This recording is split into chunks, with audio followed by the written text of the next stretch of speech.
What you say? Not an initiate? Initiate, you say? Getting lots of initiates these days. Lots of initiates. What day you say it was? Now, I reckon this initiate here looking for work. Is it work you seek? Well, you need not fret. I just happen to have a task what needs tending. A dear friend of mine, Rosten something or such, is holed up at the lighthouse on this side of the crib. Used to be that I visited the lad once a sennight to see how he was faring, but me legs just ain't the same since the gout gone and grabbed a hold of him. I'd be grateful if you could check up on the Candlekeep in my stead. Oh, and don't be forgetting to take along 4 carved jackal fangs. Tell him it's from Mimidoa, he'll understand. The day the 7th Umbral era came knocking, a flood of ships came floundering into the docks, most of them if they were like to sink at any moment. Even amidst all the gods' cursed confusion, Altbrim did his best to save those ailing maidens. Once I seen that kind of spirit, it were easy for me to take a step back and devote me own time to cavorting and carousing with rosy-cheeked lasses. Never too old for a spot of carousing, missy.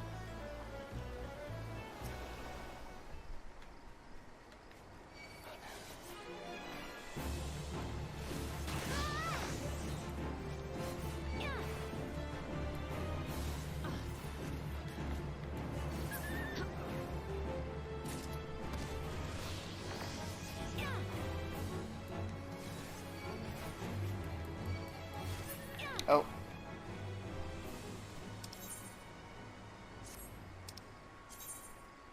Usually hunts don't can be aggro, they're not aggressive.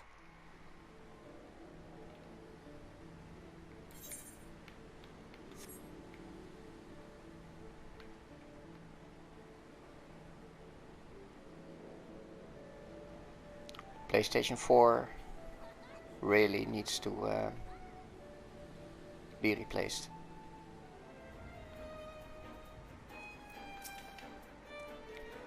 It can get right lonesome up here, all alone, with naught but the wind still to keep a man company. Some days I carve jackal fangs to help clear me head of the voices calling me back to the great blue. The brownish yellow stain on this sharp tooth suggests a diet rich in carrion. What's this? Mimidoa sent you, did he? Well, you tell that old man that he needn't waste his few last sons in this realm worrying about poor Rostenes.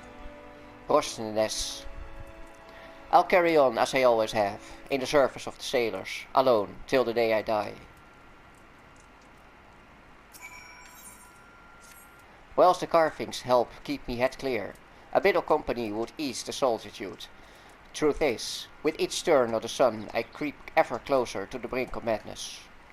All day and all night I dream of someone who might rescue me from this prison, someone broad and hale, with skin the color of the sea and eyes what'll suck you in like a maelstrom, someone like Grimtota.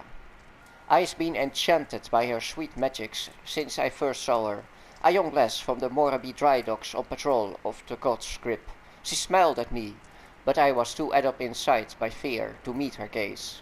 And now, since her promotion to head watch, she can't be bothered to make the climb. I would tell her how it is I feel, but me duty to the sailors. Wait, might be you could tell her for me. I'd make it worth your while. You could take her a nice Lanosian lily bell. You think she'd like that? Aye, I reckon she'd like that. Ain't met a woman what didn't like flowers. Rain, wind, or head-splitting hailstorms, a Candlekeep always keep the torch shining. That's called a sense of responsibility, missy. The thought of being haunted by sailors what were dashed upon the rocks also helps a man remember his duty.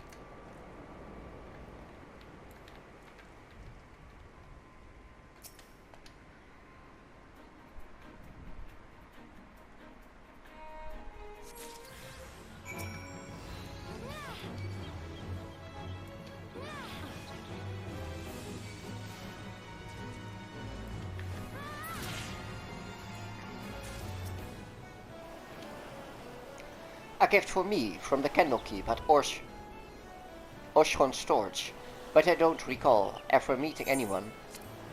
A lovely flower for the lovely Cryptota. Ah, a Lanosian Lilybell. Yes, it's coming back to me now. Rosnets, I believe his name was. I remember specifically commenting on how I despised my patrols through the God's Grip, for the area is full of Lanosian Lilybells and the terrible weeds always sent me into sneezing fits. While I am, flattered, I am afraid I cannot return the gesture. As head watch of the Morabi dry docks, it is my responsibility to see that peace is kept until the victory is christening.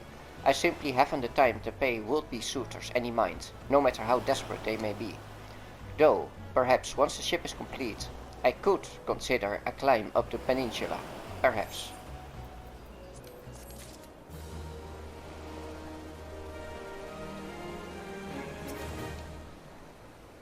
Eh? Where'd you crawl in from? I don't recall sending for no initiates. Eh? Monicate Morales. I once knew a lass named Monicate back when I served on the Cloud Dancer. She was a buxom young lass with eyes as big and round as ochre pumpkins. You ain't her though. No, said quite right. And who were you again? Ah, got something to tell me, has you? Rosnets? What's that mumbling milksop whining about this time? No, let me guess, that he's lonely. Bah! Put a pair of warm women in his arms and another on his lap, and he'll be right as rain. 'Tis what I do to help me forget what ails me.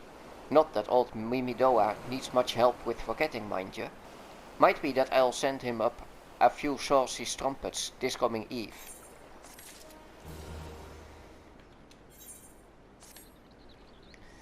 When it comes to riveting, you could search the realm over, but you won't find none better than Heskes.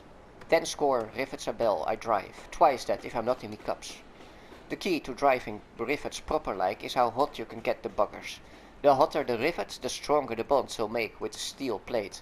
Problem being, was I to heat me rivets in the forge, they'd be cold as a dead horse crutch by the time I hauled them back to the victory. 'Tis why I use white hot cores or lightning sprites, but as you can see, me supply is running a tad low. If it ain't too much trouble, would you be so kind as to fetch me some? You look as if you could take on a whole pack of sprites with one hand tied behind your arse. I remember when the Calamity sent a big old wave crashing into the coast of Limsa. The God's Grip sheltered the docks from the worst of it, praise the 12. Lots of folk weren't so lucky though. A whole flotilla of battered ships limped into the bay not long after, like a field hospital for sea vessels, it were. And now these days we're putting together the damn things from scratch, bloody marvelous.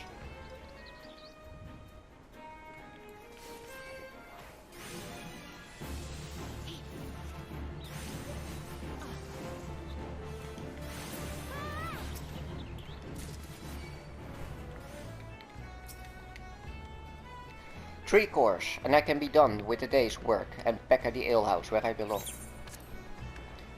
These white-hot cores are sometimes used by blacksmiths and armorers as a source of heat when driving rivets into metal plates.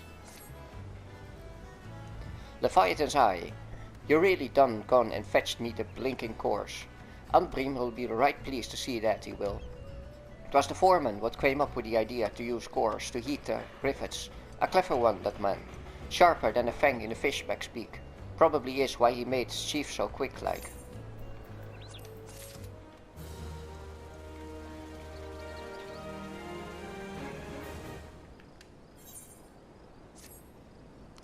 I'm looking for a strapping young adventurer good with her numbers to help tally our remaining supply of planks and logs, but I suppose you'll have to do. Now that work on the victory is nearing completion, I need one final count on the lumber we have, so I can determine if we'll need more. I already have Raisin Milzin and Ruimo Falaimo started on the tally, so speak with them and see what they found. Then bring me back the exact number of quarterdeck logs and forecastle planks remaining on site. Understood? Think I got it easy here in the lumberyard. The builders haul off a good forest's worth of planks each day, and it's my job to make sure every little splinter is properly accounted for.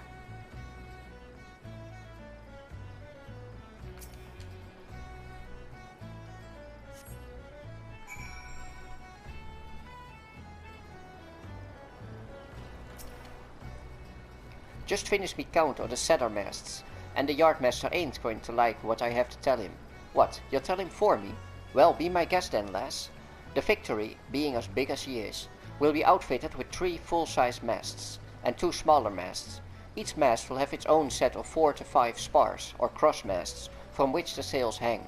One need not to be a scullery from Milvan's Gate to know that's a whole hell was worth of lumber. And so, just how many mast-worthy logs did I count here? 4. Not 400, not fourscore, not even 14. 1, 2, 3, 4. And you can take that to the yardmaster, but don't say I didn't warn you. Cedar, that's what you were wondering, weren't it? Each kind of wood has its own use, you see.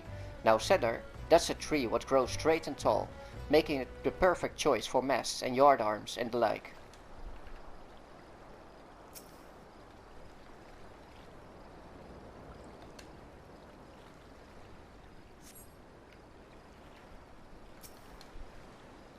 "200 oak berthing planks, not one more, not one less. I counted them twice, and then counted them thrice more, just for good measure. We may be in trouble though, if them shipwrights needs any more than what you see before you. The fires of the Calamity claimed most of the trees in all Oakwood, and what of those that remained, you ask? Why, we chopped down the rest to help build the Victory.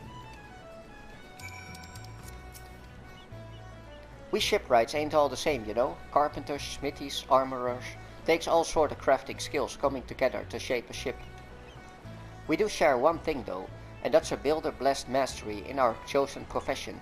Did you never wonder why a shipwright gets so much respect from the average ill-swillen Lominson? I trust you had enough fingers to help you through the tallying, so tell me now, what did you find? Those be grim numbers indeed. The Calamity may be just a fading memory, but it seems we're still far from truly healing. As a salt-blooded Lominson, it pains me to say it, but we may have to turn to them tree folk in Gridania if we're to finish the Victory on time.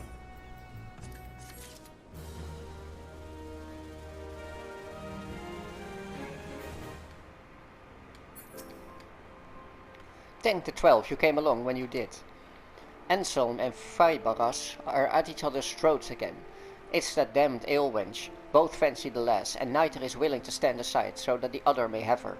Though, truth be told, the wench despises both, and only humours them because it is her job to do so. The two are good lads, when not in their cups, but I fear that their lust for this girl will end in one of them dead. I have already tried calming them down with words, but to no avail. This leaves with only one solution: steal.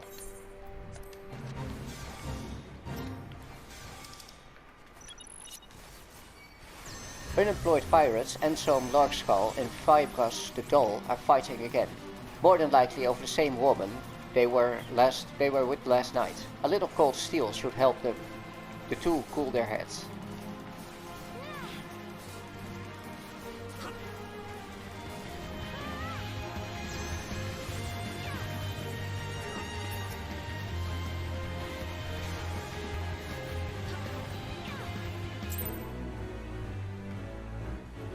Cease with this nonsense at once, or both your arses will be in the brig. If you put it that way, ain't no woman worth pissing in the bucket for, I reckon. And I see another fate that we can do.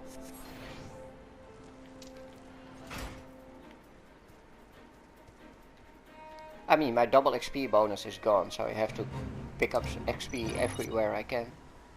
While little is known about Mandragoras, what is known tends to be quite disturbing. Such is the case with the Mandragora prince, who is rumored to journey to the sites of slaughters, so it may feed on the blood-soaked foam. It is probably best not to let it feed on the blood-soaked foam. Oh, loam instead of foam. Oh well. Not gonna read it all again.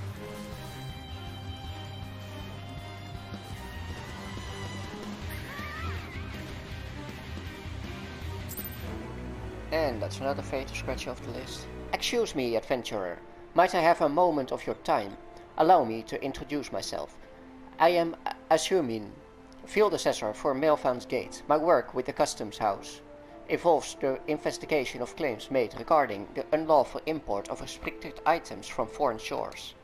Recently, there have been a number of petitions made by the residents of Candlekeep Quay concerning a species not native to Hildebrand. If this species is indeed alien to the island, it must be located and destroyed immediately, before it is allowed to reproduce and possibly disturb the natural balance found here among the area's fauna.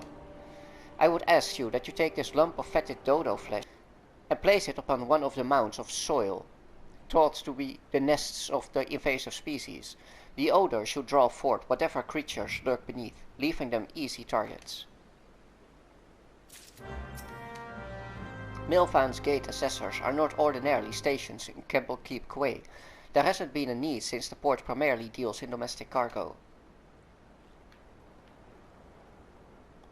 She said residents, but I don't see much of any housing. Another fate. Oh, nice. An adventurer, are you? Well, you'll have to do. You see that man over there, the big one? The captain of a shipping vessel out of Razathan found him stowed away below decks. When the captain moored here at the quay, we brought the brute ashore for questioning. When he up and started assailing my men, and for a man who's been holed up in a dark corner for the past fortnight, he has more energy than you'd believe. We could certainly use a hand in calming him down. Let's do that.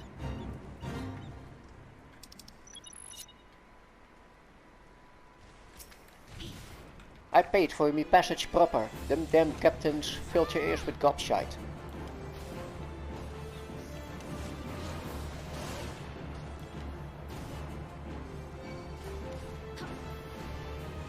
And somebody's kind enough to help us. How nice. Probably here for the rogue quest line. I believe it involves this location. May the mighty serpent drag your archers way down to the abyss. So you're finally ready to talk? I have less and naught to say to you and yours.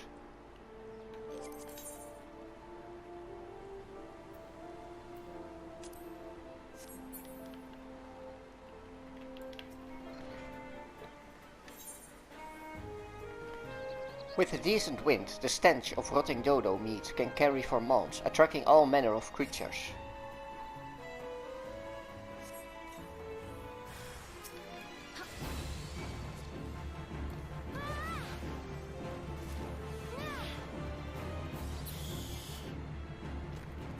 It's called a Tefnarian mite, but now that I think about it, can they be found in Tefna here?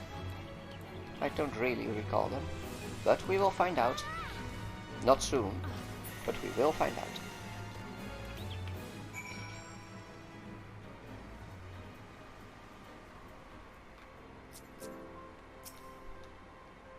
It is said that the odd pillars on the salt strand were formed the night Bahamut's flames rained from the heavens. I am currently studying the formations to see what influence, if any, they exert on the surrounding area. Tefnarian mites. We have collected eggs from cargo carried on ships hailing from Razathan before, but always in Leipsa Luminsa. There are no records of ships traveling to or from the tiny island nation making stops here in Candlekeep Quay, nor would they ever need to.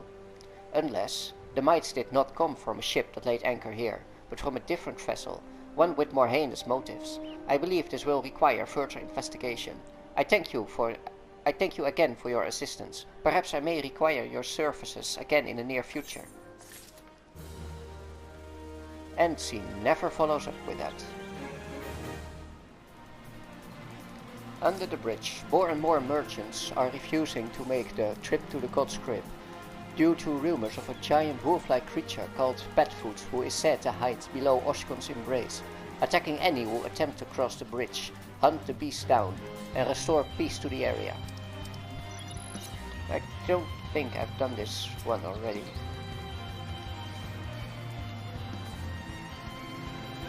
And otherwise, it's only a few seconds for you.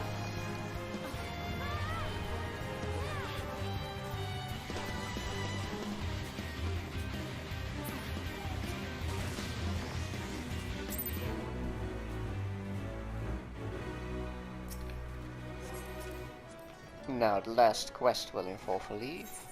Oh, convenient. Two of my favorite things. Greetings, adventurer. I am Urwan, a representative of the Adventurers Guild. As the Leaf Meat stationed here at Morbi Dry Docks, I am responsible for assigning the various tasks that come in the form of the beleaguered locals. The work is not necessarily simple or safe, thus I would have first gauged the limits of your abilities by setting you a trial assignment. Take a moment to peruse the task outlined in this guild leaf. Do you believe yourself up for the challenge? Most megalocribs feed on the fish they find in tidal pools or washed up on shore. There is a variety of crab, however, which prefers the flesh of man over that of marine life. These terrible wavekins are called big claws, or original, and must be put down before they injure any more of Candlekeep residents. It is almost impossible, however, to distinguish a big claw from a normal megalocrib, that is, unless the core of a lightning elemental is used. When shocked, the shell of a big claw will turn bright red, making it an easy target. Very well, let's see what you can do. Before you begin, I have a word of advice. Acquire some cores from the lightning sprites. Use the cores on the crabs and you'll soon discover which creatures are the big claws. Yeah, that was in the leaf, but thanks. They really didn't trust people to read the leaf description. Understandable. Understandable.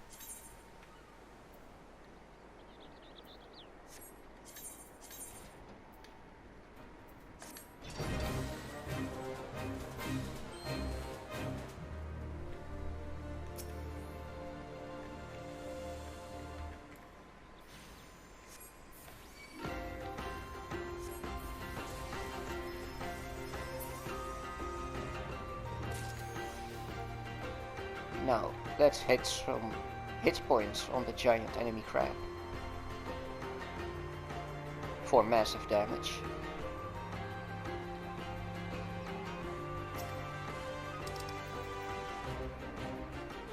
These white-hot cores are sometimes used by fishers to stun fish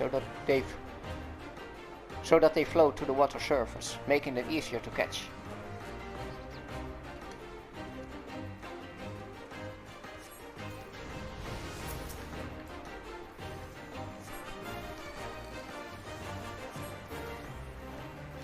They actually get a debuff when you first use the core.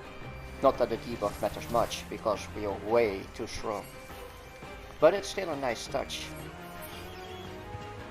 The leaves always had fun little mechanics. Too bad they didn't iterate on them, but instead scrapped it all together.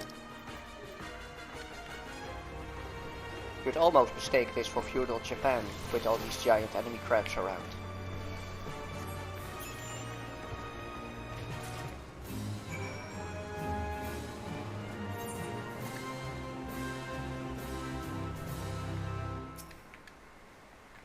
Completed the task, have you?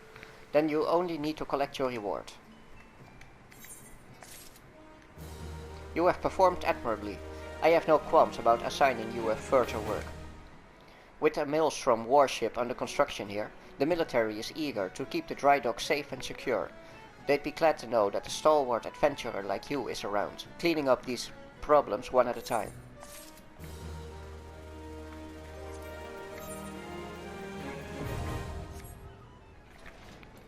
And we're done with all the side quests in this area.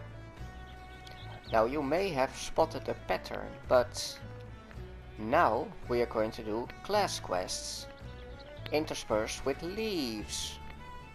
Yay! First to do some hunts off screen though, and probably some crafting off screen. So see ya, maybe. No idea how long this part already is.